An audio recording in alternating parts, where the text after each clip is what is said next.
ಇಲ್ಲಿ ಕೆಳಗಡೆ ಇದೆಯಲ್ಲ, ಪಾವತಿ ಕಡೆ ದಿನಾಂಕ 15/8/2025.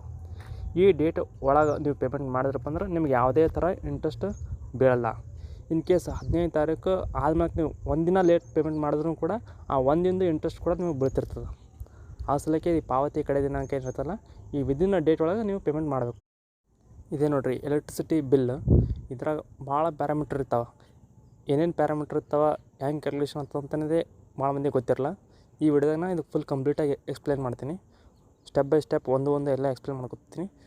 ನಾನು ಗುಲ್ಬರ್ಗ ವಿದ್ಯುತ್ ಸರಬರಾಜು ಕಂಪನಿ ಆ ಬಿಲ್ಲನ್ನು ಯೂಸ್ ಮಾಡ್ತಿದ್ದೀನಿ. ಆಗಸ್ಟ್ 2025 ಬಿಲ್ ಅದಾಯಿತು. ಆಲ್ಮೋಸ್ಟ್ ಎಲ್ಲ ಕಂಪ್ನೀಸ್ ಬಿಲ್ ಕೂಡ ಇದೇ ಥರ ಇರ್ತದೆ. ಬೆಸ್ಕಾಮ್ ಆಗಿರ್ಬೋದು, ಹೆಸ್ಕಾಮ್ ಆಗಿರ್ಬೋದು, ಸೆಸ್ಕ್ ಆಗಿರ್ಬೋದು, ಮೆಸ್ಕಾಮ್ ಆಗಿರ್ಬೋದು, ಯಾವುದೇ ಆದರೂ ಕೂಡ ಸೇಮ್ ಬಿಲ್ ಇರುತ್ತೆ. ಸ್ವಲ್ಪ ಸ್ಲೈಟ್ ಚೇಂಜಸ್ ಇರ್ತವೆ ಅಷ್ಟೇ. ಇದು ಫಸ್ಟ್ ಒಂದು ನೋಡಿ, ಉಪವಿಭಾಗ ಅಂತಿದೆ, ಗುಲ್ಬರ್ಗ RST. ಇದು ನಿಮ್ದು ಯಾವ ಸಬ್ ಡಿವಿಷನ್ ಬರ್ತಂತ ಈ ಬಿಲ್ಲಲ್ಲಿ ತೋರಿಸ್ತಾರೆ ಟಾಪಲ್ಲಿ. ನೆಕ್ಸ್ಟ್ ಮಾಪಕ ಓದುಗರ ಸಂಕೇತ. ಇದು MR ಕೋಡ್ ಅಂತ ಇರ್ತದೆ. ನಿಮ್ಗೆ ಯಾರು ಬಿಲ್ ಕೊಡ್ತಾರಲ್ಲ ಪರ್ಟಿಕ್ಯುಲರ್ಲಿ ಅವ್ರಿಗೆ ಒಂದೊಂದು ಎಂಪ್ಲಾಯ್ ಕೋಡ್ ಕೊಟ್ಟಿರ್ತಾರೆ. ನೆಕ್ಸ್ಟ್ RR ಸಂಖ್ಯೆ. ಪರ್ಟಿಕ್ಯುಲರ್ಲಿ ಎಲ್ಲ ಒಂದೊಂದು ಮೀಟ್ರ್ಗಳಿಗೆ RR ನಂಬರ್ ಅಂತ ಕೊಟ್ಟಿರ್ತಾರಲ್ಲ, ಅದೇ ನಂಬರಲ್ಲಿ ಮೆನ್ಷನ್ ಆಗಿರ್ತದೆ. ನೆಕ್ಸ್ಟ್ ಗ್ರಾಹಕರ ID ಅಥವಾ ಅಕೌಂಟ್ ID ಅಂತ ಕರಿತೀವಿ. ಇದು 10 ಡಿಜಿಟ್ ಯುನೀಕ್ ನಂಬರ್ ಆಗಿರ್ತದೆ. ಇದರಿಂದ ನೀವು ಫೋನ್ಪೇನಲ್ಲಿ ಪೇಮೆಂಟ್ ಮಾಡ್ಬೋದು. ಈ ನಂಬರ್ ಹುಡ್ಕೊಂಡ್ರೆ ನಿಮ್ಗೆ ಅಲ್ಲಿ ತೋರಿಸ್ತದೆ ಎಷ್ಟು ಬಿಲ್ ಬ್ಯಾಲೆನ್ಸ್ ಇದೆ ಅಂತೆ. ಅದ್ರ ಥ್ರೂ ನೀವು ಬಿಲ್ ಕಟ್ಬೋದು. ನೆಕ್ಸ್ಟು ಮತ್ತು ಹೆಸರು ಮತ್ತು ವಿಳಾಸ. ಇಲ್ಲಿ ಕನ್ಸ್ಯೂಮರ್ ನೇಮು ಮತ್ತು ಅವರ ಅಡ್ರೆಸ್ ಕೂಡ ಬಿಲ್ಲಲ್ಲಿ ಮೆನ್ಷನ್ ಮಾಡಿರ್ತಾರೆ. ಇದು ನಿಮ್ಮದು ಕರೆಕ್ಟದಲ್ಲಿ ನೀವು ಚೆಕ್ ಮಾಡ್ಕೋಬೋದು.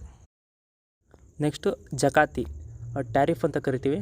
ಇದು LT1 ಇದಂತದಲ್ಲ, ಗೃಹಜ್ಯೋತಿ ಬರೋಕ್ಕಿಂತ ಮುಂಚೆ ಮನೆ ಬಳಕೆ ಎಲ್ಲ LT2 ಅಂತ ಕನ್ಸಿಡರ್ ಮಾಡ್ತಿದ್ರು. ಆಫ್ಟರ್ ಗೃಹಜ್ಯೋತಿ ಎಲ್ಲ ವಸ್ತು LT1 ಅಂತ ಕನ್ಸಿಡರ್ ಮಾಡ್ತಾಯಿದ್ದಾರೆ. ಈಗ ಇದೇ ಥರ ಕಮರ್ಷಿಯಲ್ ಇದ್ದರೆ LT3 ಅಂತ ಬರುತ್ತೆ, ಇಂಡಸ್ಟ್ರಿಯಲ್ ಇದ್ದರೆ LT5 ಅಂತ ಬರುತ್ತೆ. ಟ್ಯಾರಿಫ್ ಮನೆಗೆ ಯೂಸ್ ಮಾಡೋದೆಲ್ಲ LT1 ಅಂತ ಬರುತ್ತೆ.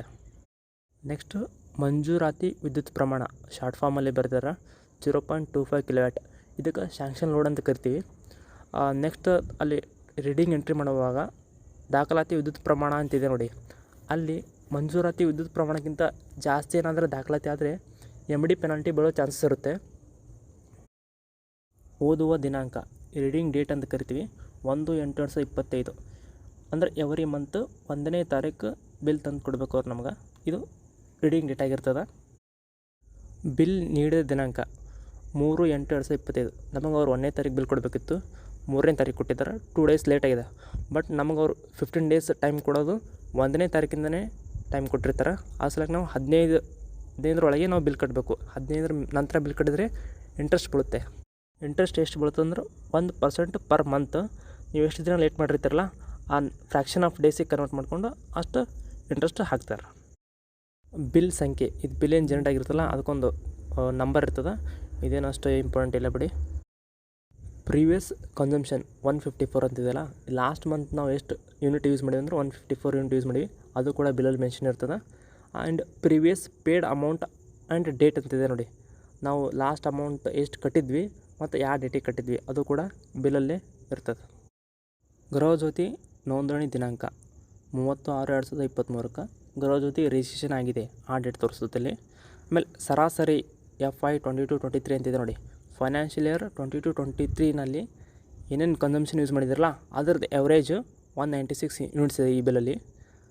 ಈ ಎವ್ರೇಜ್ಗೆ 10% ಆ್ಯಡ್ ಮಾಡಿಕೊಂಡು ಮ್ಯಾಕ್ಸಿಮಮ್ 200 ಯೂನಿಟ್ಸ್ ಫ್ರೀ ಕೊಡ್ತಾರೆ. ಇಲ್ಲಿ 60 ಯೂನಿಟ್ಸ್ ಬಂದುಬಿಟ್ಟು 200 ಮ್ಯಾಕ್ಸಿಮಮ್ಮು. ನಿಮ್ಮದು ಕನ್ಸಂಪ್ಷನ್ ಕಡಿಮೆ ಇದ್ದರೆ ಎವ್ರೇಜ್ ಕೂಡ ಚೇಂಜಸ್ ಆಗುತ್ತೆ. ಮತ್ತು 60 ಯೂನಿಟ್ಸ್ ಕೂಡ ಎವ್ರೇಜ್ಗೆ 10% ಆ್ಯಡ್ ಆಗಿ 60 ಯೂನಿಟ್ಸ್ ಅಂತ ಬಂದಿರುತ್ತೆ.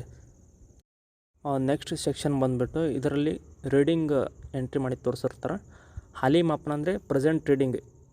ಆ ಬಿಲ್ ಕೊಡುವಾಗ ಏನು ರೀಡಿಂಗ್ ಇತ್ತು 8273 ರೀಡಿಂಗ್ ಇತ್ತು. ಹಿಂದಿನ ಮಾಪನ ಅಂದರೆ ಲಾಸ್ಟ್ ಮಂತ್ ಬಿಲ್ ಎಲ್ಲಿ ತನಕ ಕೊಟ್ಟಿದ್ರು ಅಂದರೆ ನಿಮ್ಗೆ 8111 ಅಲ್ಲಿ ತನಕ ಬಿಲ್ ಕೊಟ್ಟಿದ್ದರು. ಎರಡು ಮೈನಸ್ ಮಾಡಿದರೆ ಬಳಕೆ ಅಂತ ಬರುತ್ತೆ. ಯಾವುದು ಹಾಲಿ ಮಾಪನ ಮತ್ತು ಹಿಂದಿನ ಮಾಪನ ಎರಡು ಮೈನಸ್ ಮಾಡಿಕೊಂಡು ಬಳಕೆ 162. ಈ 162 ಯೂನಿಟ್ 1 ಮಂತಲ್ಲಿ ಯೂಸ್ ಮಾಡಿರಿ ಅಂತ ಅರ್ಥ. ಆಮೇಲೆ ದಾಖಲಾತಿ ವಿದ್ಯುತ್ ಪ್ರಮಾಣ, ನಿಮಗೆ ಇವಾಗಲೇ ಹೇಳಿದಲ್ಲ, ಮಂಜೂರಾತಿ ವಿದ್ಯುತ್ ಪ್ರಮಾಣಕ್ಕಿಂತ ಈ ದಾಖಲಾತಿ ವಿದ್ಯುತ್ ಪ್ರಮಾಣ ಜಾಸ್ತಿ ಆದ್ರೆ ನಿಮಗೆ MD ಪೆನಾಲ್ಟಿ ಬೀಳ್ತದೆ. ಕಡಿಮೆ ಇತ್ತಪ್ಪ ಅಂದರೆ ಏನು ಚೇಂಜಸ್ ಆಗೋಲ್ಲ ಬೆಳೆದ ಪೆನಾಲ್ಟಿ. ಮಾಪಕ ಸ್ಥಿರಾಂಕ 1 ಇದು ಮೀಟರ್ ಕಾನ್ಸ್ಟೆಂಟ್ ಅಂತ ಇರ್ತದೆ. ಇದೇನು ನಿಮಗೇನು ಯೂಸ್ ಇಲ್ಲ. PF ಕೂಡ ಇದೇನು ಯೂಸ್ ಇಲ್ಲ. ಇಂಡಸ್ಟ್ರಿಯಲ್ ಬಿಲ್ಗಳಿಗೆ ಇದು ಬರ್ತದೆ. ನೆಕ್ಸ್ಟ್ ಸೆಕ್ಷನ್ನಲ್ಲಿ ಅನುದಾನಕ್ಕೆ ಅರ್ಹ ಯೂನಿಟ್ಸ್ 162 ಅಂತ ಯೂನಿಟ್ ಇದೆಯಲ್ಲ, ನಮ್ಮದು 200 ಯೂನಿಟ್ಸ್ ಫ್ರೀ ಇದೆ. ಅದರಿಂದ ಟೋಟಲ್ ನಾವು ಯೂಸ್ ಮಾಡಿರೋದು 162 ಯೂನಿಟ್ಸ್. ವಿದಿನ್ 200 ದಿವಸದಲ್ಲಿ ಅಷ್ಟು ಯೂನಿಟ್ಸ್ ಫ್ರೀ ಅಂತ ಕನ್ಸಿಡರ್ ಆಗುತ್ತೆ. ಪಾವತಿ ಮಾಡಬೇಕಾದ ಯೂನಿಟ್ಸ್ ಇಸ್ 0. ಇನ್ ಕೇಸ್ ನಮ್ಮದು ಯೂನಿಟ್ಸ್ ಫ್ರೀ ಓನ್ಲಿ 100 ಇತ್ತಪ್ಪ ಅಂತ ಅಂದ್ಕೊಳ್ಳಿ, ಆವಾಗ ಪಾವತಿ ಮಾಡಬೇಕಾದ ಯೂನಿಟ್ಸ್ ನಾವು ಯೂಸ್ ಮಾಡಿರೋದು 162. ಪಾವತಿ ಮಾಡಬೇಕಾದದ್ದು 100 ಮೈನಸ್ ಆಗಿ 62 ಯೂನಿಟ್ಸ್ ಬಿಲ್ಲೇ ನಾವು ಕಟ್ಟಬೇಕಾಗಿರ್ತದೆ. ನಿಮ್ಮದು ಅಲ್ಲಿ ಏನಾದರೂ ಪಾವತಿ ಮಾಡಬೇಕಾದ ಯೂನಿಟ್ಸ್ ಬಂದಿತ್ತಪ್ಪ ಅಂದ್ರೆ ಆ ಯೂನಿಟ್ದು ಮಾತ್ರ ಬಿಲ್ ನೀವು ಪೇಮೆಂಟ್ ಮಾಡಬೇಕಾಗಿರ್ತದೆ.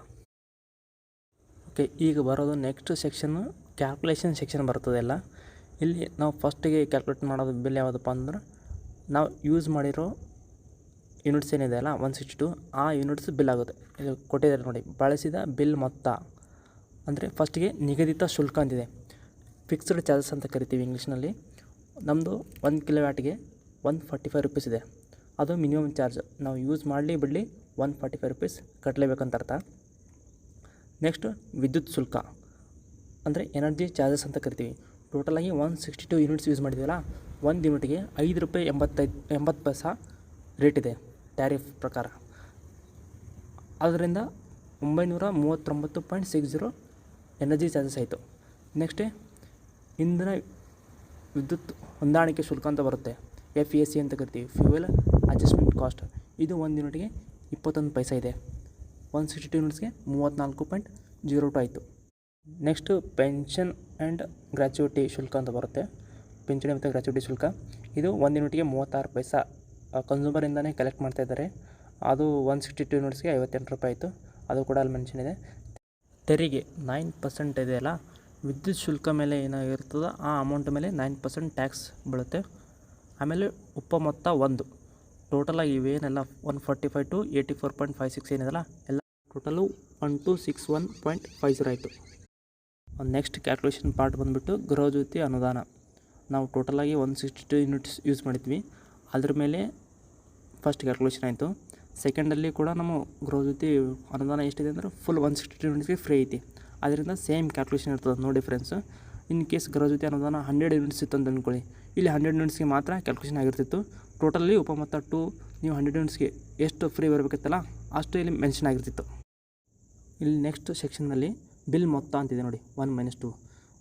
ಉಪಮೊತ್ತ 1 ಮತ್ತು ಉಪಮೊತ್ತ 2 ಮೈನಸ್ ಮಾಡಿದಾಗ ಏನು ಬರುತ್ತೆಲ್ಲ ಅದು ಅಮೌಂಟಲ್ಲಿ ಶೋ ಆಗುತ್ತೆ. ನಮ್ಮದು 160 ಯೂನಿಟ್ಸ್ ಫುಲ್ ಫ್ರೀ ಇದ್ದ ಕಾರಣ ಎಲ್ಲ ಸೇಮ್ ಕ್ಯಾಲ್ಕುಲೇಷನ್ ಇದ್ದ ಕಾರಣ 0 ಬಂದುಬಿಡ್ತು. ನೆಕ್ಸ್ಟ್ PF ದಂಡ, ಇದು ಇಂಡಸ್ಟ್ರಿಯಲ್ ಬಿಲ್ಲಲ್ಲಿ ಇರುತ್ತೆ, ಮನೆಗಳಿಗೇನು ಸಂಬಂಧ ಇಲ್ಲ. ಆಮೇಲೆ ಅಧಿಕ ಪ್ರಮಾಣ ದಂಡ ಅಂತಿದೆ ನೋಡಿ, MD ಪೆನಾಲ್ಟಿ ಅಂತ ಕರಿತೀವಿ. ನಿಮ್ಮದು ಶಾಂಕ್ಷನ್ ಲೋಡು 1 ಕಿಲೋವ್ಯಾಟ್ ಇದ್ದು ಮೀಟ್ರ್ನಲ್ಲಿ 2 ಕಿಲೋವ್ಯಾಟ್ ರೆಕಾರ್ಡ್ ಆಗಿದ್ದರೆ MD, ಆವಾಗ ನಿಮ್ಮದು ಎಕ್ಸಸ್ ಆಗಿ 1 ಕಿಲೋವ್ಯಾಟ್ ಯೂಸ್ ಮಾಡಿರ್ತೀರಲ್ಲ ಅದಕ್ಕೆ ಮಾತ್ರ 2 ಟೈಮ್ಸ್ ಪೆನಾಲ್ಟಿ ಬೀಳುತ್ತೆ. ಇದು ರೇರ್ ಕೇಸು. ಆಮೇಲೆ ಬಡ್ಡಿ ಅಂತ ಇರುತ್ತೆ, ಇದು 1% ಪರ್ ಮಂತ್ ರೇಟಲ್ಲಿ ನೀವು ಎಷ್ಟು ದಿನ late payment ಮಾಡಿರ್ತೀರಲ್ಲ last month bill, ಆ ಲೇಟ್ ಪೇಮೆಂಟ್ ಚಾರ್ಜಸ್ ಇಲ್ಲಿ ಹಾಕಿರ್ತಾರೆ. ಆಮೇಲೆ ಇತರಿನ ಕಾಲಮ್ನಲ್ಲಿ ಏನಾದರೂ ಎಕ್ಸ್ಟ್ರಾ ಪೇ ಮಾಡೋದಿತ್ತು ಅಂದರೆ ಲೈಕ್ ಡಿಮಾಂಡ್ ಪೆನಾಲ್ಟಿ ಮತ್ತು ನಿಮ್ಮ ಡೆಪಾಸಿಟ್ಗೆ ಎವ್ರಿ ಇಯರ್ ಇಂಟ್ರೆಸ್ಟ್ ಕೊಡ್ತಾರೆ, IOD ಅಂತ ಬರುತ್ತೆ, ಇಂಟ್ರೆಸ್ಟ್ ಆನ್ ಡೆಪಾಸಿಟ್. ಅದು ಕೂಡ ಇಲ್ಲಿ ಶೋ ಆಗುತ್ತೆ ಇನ್ ಕೇಸ್ ಇದ್ದರೆ. ನೆಕ್ಸ್ಟ್ ಬಂದುಬಿಟ್ಟು ಪ್ರಸ್ತುತ ಬೇಡಿಕೆ. ಈ ಪ್ರೆಸೆಂಟ್ ಮಂತಲ್ಲಿ ನಿಮ್ಮದು ಎಷ್ಟು ಡಿಮಾಂಡ್ ಆಗಿದೆ, ಪ್ರೆಸೆಂಟ್ ಮಂತ್ ಬಿಲ್ ಎಷ್ಟು ಅಂತ ಇಲ್ಲಿ ಶೋ ಆಗುತ್ತೆ. ನೆಕ್ಸ್ಟು ಬಾಕಿ ಅಂತ, ಲಾಸ್ಟ್ ಬಿಲ್ ಏನಿರುತ್ತಲ್ಲ ನಾವು ಪೇಮೆಂಟ್ ಮಾಡಿದಿಲ್ಲ ಅಂದ್ರೆ ಇಲ್ಲಿ ಬಾಕಿನಲ್ಲಿ ಶೋ ಆಗುತ್ತೆ. ನಮ್ದು ಆಲ್ರೆಡಿ 0 ಇತ್ತು ಅಂದ್ರೆ -8 ರೂಪೀಸ್ ಏನಿದೆಯಲ್ಲ, ಆಲ್ರೆಡಿ ನಮ್ಮದೇ ಎಕ್ಸಸ್ 8 ರೂಪೀಸ್ ಅದ, ಅದಕ್ಕೆ ಮೈನಸ್ನಲ್ಲಿ ಶೋ ಆಗ್ತಿರುತ್ತೆ. ನೆಕ್ಸ್ಟು ಪಾವತಿಸಬೇಕಾದ ಮೊತ್ತ, ಪ್ರೆಸೆಂಟ್ ಮಂತ್ ಬಿಲ್ಲು ಮತ್ತು ಹಳೆ ಬಾಕಿ 2 ಸೇರಿ ನೆಟ್ ಪೇಬಲ್ ಅಂತ ಇಲ್ಲಿ ತೋರಿಸಿರುತ್ತೆ. ನೀವು ಫೋನ್ಪೇನಲ್ಲಿ ಚೆಕ್ ಮಾಡಿದ್ರು ಕೂಡ ಇದೇ ಪಾವತಿಸಬೇಕಾದ ಮೊತ್ತನೇ ನೆಟ್ ಪೇಬಲ್ ಅಮೌಂಟೇ ತೋರಿಸ್ತದೆ. ನೆಕ್ಸ್ಟ್ ಪಾವತಿ ಕಡೆ ದಿನಾಂಕ 15/8/2025. ಈ ಡೇಟ್ ಒಳಗೆ ಪೇಮೆಂಟ್ ಮಾಡಿದರೆ ಯಾವುದೇ ಥರ ಬಡ್ಡಿ ಬೀಳಲ್ಲ. ಇದು ಡೇಟ್ ಆದಮೇಲೆ ಏನಾದರೂ ಪೇಮೆಂಟ್ ಮಾಡಿದರೆ 1 ದಿನ ಕೂಡ ಲೇಟ್ ಆದರೂ 1 ದಿನದ ಇಂಟ್ರೆಸ್ಟ್ ನೆಕ್ಸ್ಟ್ ಮಂತ್ ಬಿಲ್ಲಲ್ಲಿ ಬರುತ್ತೆ. ಈ ಬಿಲ್ದಾಗಿರೋ ಆಲ್ಮೋಸ್ಟ್ ಎಲ್ಲ ಪ್ಯಾರಾಮೀಟರ್ಸ್ ಕೂಡ ಎಕ್ಸ್ಪ್ಲೇನ್ ಮಾಡಿದ್ದೀನಿ. ಇನ್ ಕೇಸ್ ನಿಮ್ಗೆ ಏನಾದರೂ ಇನ್ನೂ ಡೌಟ್ ಇದ್ದರೆ ಕಮೆಂಟ್ ಮಾಡಿ ತಿಳಿಸ್ಬೋದು, ನಾನು ಆದಷ್ಟು ಎಲ್ಲ ಕ್ಲಾರಿಫಿಕೇಷನ್ ಕೊಡ್ತೀನಿ. ಇದೇ ಬಿಲ್ ಅಂತಲ್ಲ, ನಿಮ್ಮದು ಶಾಪ್ ಬಿಲ್ ಆಗಿರ್ಬೋದು ಅಥವಾ ಯಾವುದಾದ್ರೂ ಏನಾದರೂ ಇಂಡಸ್ಟ್ರಿ ಬಿಲ್ ಆಗಿರ್ಬೋದು, ಯಾವುದೇ ಬಿಲ್ ಆದರೂ ಕೂಡ ನೀವು ಡೌಟ್ ನಂಗೆ ಕೇಳ್ಬೋದು, ನಾನು ನಿಮಗೆ ಕ್ಲಾರಿಫಿಕೇಷನ್ ಕೊಡ್ತೀನಿ. Thank you.